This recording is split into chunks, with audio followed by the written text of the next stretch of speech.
तो जैसे कि हमने बताया कि अभी आपको कि रमज़ान चौधरी जो है पिछले 1.5 साल से कोरोना महामारी के अंदर वो लोगों की मदद कर रहे हैं। वो एक मजलिस के अपने आप को कार्यकर्ता बताते हैं, मजलिस के सेवक हैं, जैसे खादिम हैं। उन्होंने ना जात ना धर्म ना जात देखते हुए लोगों की मदद की और माह रमज़ान का महीना है, बहुत ही पाक महीना है और ये आखिरी शब है रमज़ान की।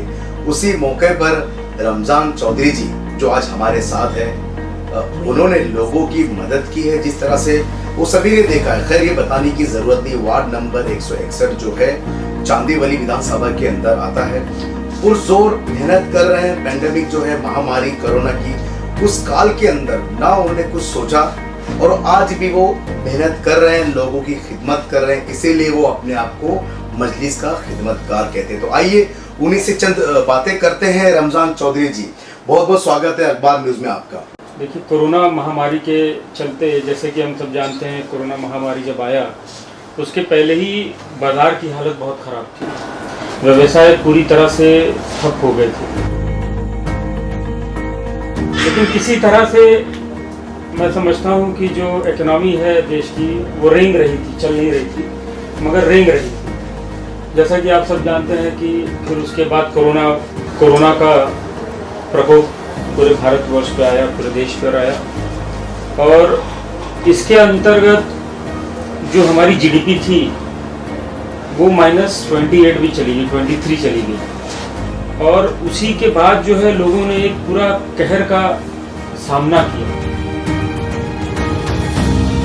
जो लोग अपने आप को स्टेबल नहीं रख पा रहे थे, उन लोगों ने अपने आप का खुद का रुख अपने परिवार को लेकर के लगभग 2-2 हज़ार किलोमीटर पैदल सफ़र करके अपने गांव की ओर बढ़े, जहां जीने का कम से कम एक साधन, कम से कम जो घर में अनाज होगा खेती वगैरह से वहां जीने की एक आस लेकर के घर की ओर 2-2 हज़ार किलोमीटर चल गए। ऐसे हालत में देखा गया कि शासन प्रशासन, फिर चाहे वो केंद्र की सरकार हो चाहे राज्य की सरकार हो, एकदम विफल और कमज़ोर नज़र आई। फिर जैसा कि हमने देखा कि केंद्र की सरकार, राज्य की सरकार पूरी तरह से नकारात्मक रूप से कार्य किया। उनको समझ में नहीं आ रहा था कि किस प्रकार से देश को चलाना चाहिए, क्या करना चाहिए। कोई थाली पिटवा रहा है, कोई ताली बजवा रहा है, कोई दिए जलवा रहा है, ना जाने क्या क्या गोबर कोई लगा रहा है। ये एक जाहिलों की सरकार जो है हम सबके समक्ष और दुर्भाग्य से हम लोगों पर मुसल्लत की गई, जिसका खामियाजा पूरे देश ने भुगता। बल्कि ऐसा समझिए कि जो हुआ कुदरत ने जिसके नसीब में लिखा था वो सबके साथ हुआ।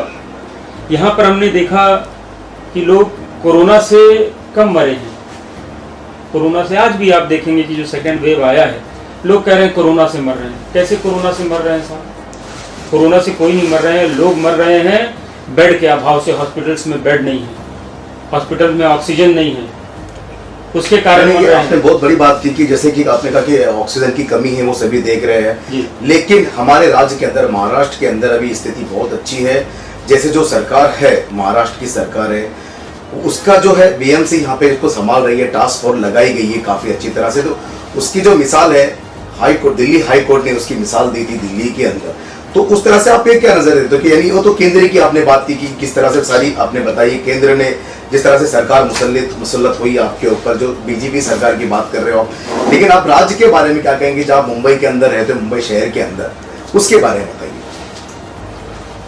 मुंबई के लिए ठीक है, ये सौभाग्य की बात रही कि अब यहाँ डिक्लाइन हो रहा है। जो इसका ग्राफ जा रहा था ऊपर की ओर, अब वो नीचे की ओर आ रहा है धीरे धीरे। ये सौभाग्य की बात है मुंबई के लिए और मुंबई के वासी जो हैं जितने, उनके लिए सौभाग्य की बात है।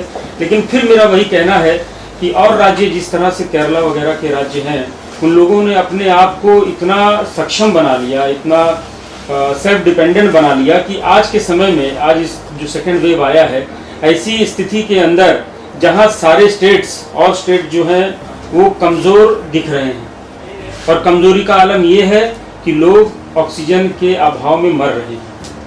वहीं पर देखा जा रहा है केरला जैसे स्टेट, वो भी एक स्टेट है, वो भी राज्य सरकार वहाँ पे भी है, यहाँ पर भी है। लेकिन वहाँ देख रहे हैं कि वो लोगों के पास इतना अतिरिक्त है, इतना एडिशनल ऑक्सीजन है कि वो दूसरे राज्य को एक्सपोर्ट कर रहे हैं या सप्लाई कर रहे हैं। ऐसी स्थिति में मैं समझता हूँ ये केंद्र की विफलता ही है नरेंद्र मोदी सरकार की नपुंसकता है। जिस प्रकार से उन्होंने इस पूरे कोरोना काल को हैंडल किया, उनका जो रुचि रहा, उनका जो लक्ष्य रहा है वो चुनाव की ओर रहा। सत्ता को हथियाने के चक्कर में उन्होंने कभी भी कोरोना को कभी केंद्रित किया ही नहीं। उन्होंने सिर्फ मंदिर, मस्जिद, हिंदू, मुस्लिम, पाकिस्तान, चाइना, इसी में लोगों को उलझा के रखा हुआ है। देखिए, पैंडमिक के अंदर मुंबई महानगर पालिका जिस प्रकार से काम कर रही है, सराहनीय है, योग्य है। लेकिन फिर मैं बहुत ज़्यादा संतुष्ट नहीं हूँ फिर भी, क्योंकि आप फिर देखेंगे वहीं कि जो आज प्राइवेट हॉस्पिटल्स हैं, अगर ये ना होते तो क्या जिस तरह से अंकुश लगाने का काम कोरोना पे किया गया, ये संभव था। हमारे पक्ष के लोग भी जो है, जितने हमारे सहयोगी हैं, साथी हैं, हमारे जो पार्टी मजलिस के लोग हैं, घर घर जाकर के ये किट्स वगैरह पहुंचाने का काम कर रहे हैं। बहुत सारी जगहों से राशनिंग वगैरह का जो पहुंचाने का काम होता है, सब कर रहे हैं, सब अपनी जान की बाजी लगा। मैं आपको बता दूं हमारे दर्शकों को, जो अखबार न्यूज़ के व्यूअर्स है, जो लोग देखना चाहते हैं कि देखिए ये तो काफ़ी अंबार था हमारे पीछे, जो इन्होंने डिस्ट्रीब्यूट किए अपने गली मोहल्ले में, जो अपने जो लोग हैं, गौर गरीब है, जिनको सख्त ज़रूरत है इस महामारी में, क्योंकि ऐसा काल गुजरा है हमारे बीच। जो लोग लोगों की मदद कर रहे थे, अब उनको ही मदद की ज़रूरत है। उस बीच भी रमज़ान चौधरी जैसे लोग खड़े हुए, ना तो पॉलिटिक्स करते हुए, वो समाज के लिए खड़े हुए। तो देखिए, आप देख सकते हो कि हमारे पीछे ये सारी चीज़ें रखी हुई, और भी काफ़ी हमने खुद देखा है अपनी आंखों से कि लोगों की हेल्प करते हुए। तो ये चौधरी जी कब तक चलेगा और कहाँ तक चलेगा? देखिए, ये कोरोना का तो कोई निश्चित काल नहीं है कि ये कब तक रहेगा, लेकिन हम लोगों के अल्लाह ने जितनी भी हमें ताकत दी है, जब तक हमारे पास वो ताकत उपलब्ध रहेगी, हिम्मत उपलब्ध रहेगी, तब तक हम लोग ज़रूर इसको आगे बढ़ाते रहेंगे और देखेंगे कि क्या बोलते भाई आखिरी दम तक लड़ा जाए इस कोरोना काल के प्रभाव से। अभी स्थानिक जो है यहाँ पे जो नगर सेवक है वो है शिवसेना के, लेकिन यहाँ पे सेकंड पे रही है MIM जी। वो कैसे देखते हो आप उसको आने वाले दिनों में? क्या प्रभाव रहा है? कुछ बदलाव आया है? अब ये मैं समझता हूँ कि ये विषय जनता के ऊपर निर्भर करता है। आने वाले समय में जो हमने कार्य किया है उसका वैल्यूएशन जनता ही कर पाएगी बेहतर रूप से, और तभी समझ में आएगा। बंगाल के अंदर जमानत जब्त हो गई MIM की, वहाँ पे लोगों का कुछ कहना था कि ये जो है वोट को बंटवारा करते हैं, तो यहाँ पे क्या रहेगा?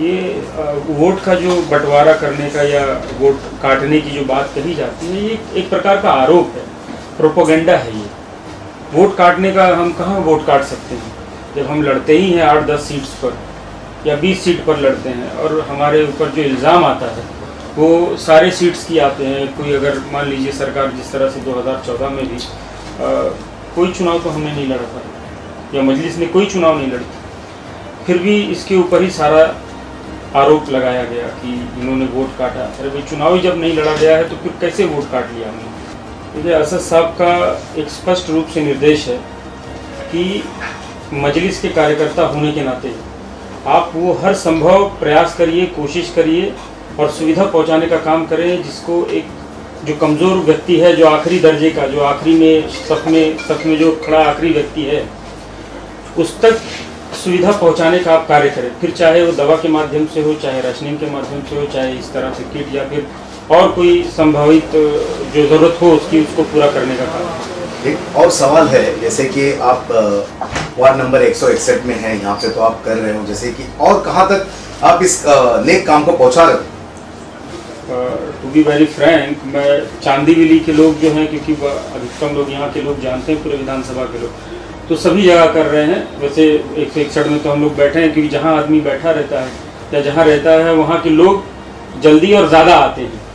तो ऐसे कोई हमने स्पेसिफिक नहीं रखा हुआ, लिमिटेड नहीं है।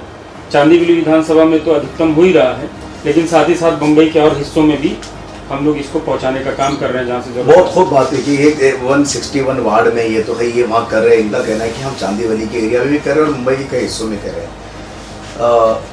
रमजान साहब, एक चीज़ और है कि महाराष्ट्र गवर्नमेंट ने जो है, महाविकास आघाड़ी की गवर्नमेंट है, इन्होंने एक सर्कुलर भी जारी कर दिया कि जो 30 तारीख तक इसको एक्सटेंड कर दिया गया है। इस बीच अभी ईद आने वाली है, और क्या मैसेज देंगे लोगों को, क्योंकि उन्होंने कहा कि एक सर्कुलर के अंदर कहा कि नमाज जो है घरों में पढ़े पिछले साल की तरह इस साल भी 2021 में वही सर्कुलर है। तो क्या मैसेज देंगे आप MIM की तरफ से भी और अपनी तरफ से भी लोगों को, जनता को, जो आप देख रही है लोग, ये एक आपकी मैसेज जो है लोगों तक पहुंचेगा और उसका शायद लोग पालन भी करें अपने अपने लेवल पे। देखिए, गवर्नमेंट के जो गाइडलाइंस हैं, जो SOPs हैं, उसको फॉलो करना बहुत ज़रूरी है, क्योंकि इस SOP को बनाने के लिए डॉक्टर्स होते हैं, साइंटिस्ट होते हैं, जो पैंडमिक का स्पेशलिस्ट होते हैं, इसके ये सारे लोग इसको मिल कर के SOPs बनाते हैं। तो डेफिनेटली इसको फॉलो भी करना है और सभी लोगों को प्रेरित भी करना है, सबको बताना होगा कि इस प्रकार से SOP का फॉलोअप्स करना है। जिन लोगों तक SOPs की गाइडलाइंस नहीं पहुँचे उन तक पहुँचाना भी ज़रूरी है, और हमारे सारे सहयोगी वर्क कर भी रहे हैं। और जो गवर्नमेंट की गाइडलाइंस है उसको हम लोग भी फॉलो करेंगे, और हमारे जितने जानने मानने वाले हैं उनसे भी करवाने की पूरी कोशिश करेंगे। और यही हमारा निवेदन भी रहेगा, दरख्वास्त रहेगी, गुजारिश है कि SOPs का फॉलो आप भी करें। किसी तरह से हम लोग, ठीक है, आज घरों में नमाज़ पढ़ने की एक चलन सा चल गया है, क्योंकि SOPs वगैरह ऐसे ही हैं, तो इसको फॉलो करें। और इस्लाम भी हमें यही दर्स देता है कि इस तरह से जब माहौल रहे तो आप कहीं हिले ना, चले ना, इस तरह से इसको थोड़ा संभालें।